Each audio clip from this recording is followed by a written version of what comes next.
عندما سقطت كرتهم في الماء، أظهر أحدهم شجاعته وأراد جلبها، لكنه تعرض للخيانة.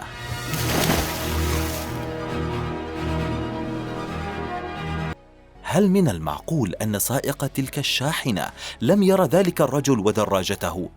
إنه لشيء غريب.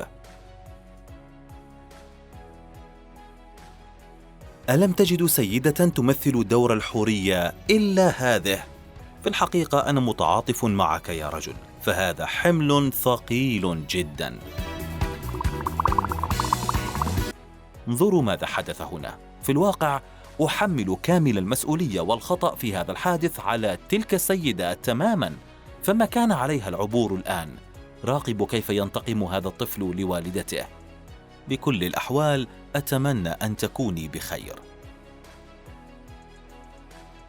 هل تظن أن هذا القط سيصل إلى ذلك الطعام أم لا؟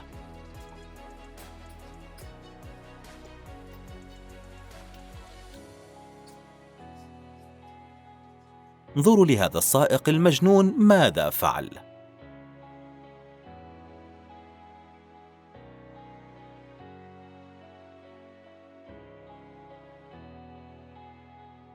عندما تكون متحمسا للسباحة في البحر وتستقبلك الأمواج بحرارة واشتياق،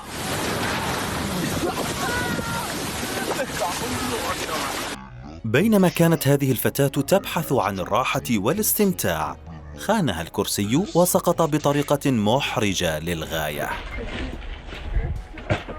أرادت هذه الفتاة أن تلعب لعبة الظهور والاختفاء مع صديقها، وترينا الأوقات الممتعة التي يقضيانها مع بعضهما البعض. عيب عليك أن تضحك على رجل في سن جدك. لما الأذية أيها المشاكس؟ راقبوا كيف يحاول التظاهر بأنه غير مذنب ولم يفتعل هذه المصيبة. تأكد أيها الكلب المتهور أن هذا اليوم هو اليوم الأخير لك في هذا المنزل. قد تسبب الأمطار الغزيرة العديد من حوادث السير كهذه الحادثة مثلا.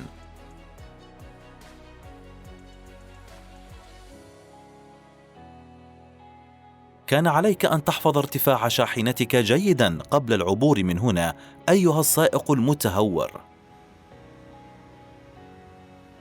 شاهدوا هذه المعركة الودية التي تدور بين هذا الدب وصاحبه. من الواضح أن هذا الدب اللطيف لا يرغب بأذية صاحبه بأي شكل من الأشكال.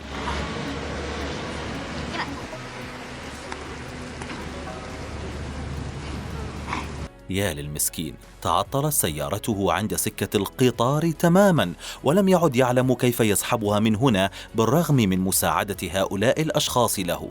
لا تحزن، فالله سيعوضك خيرا منها.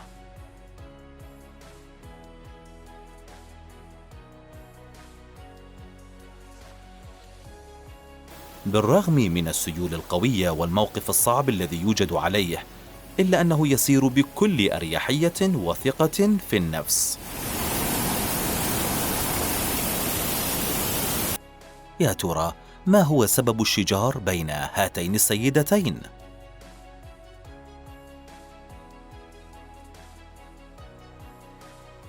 وصلت معي يا صديقي إلى النهاية، يعني هذا أن الفيديو أعجبك. ضع إعجابا وتعليقا جميل كتشجيع لنا لنقدم لكم المزيد من الفيديوهات الرائعة.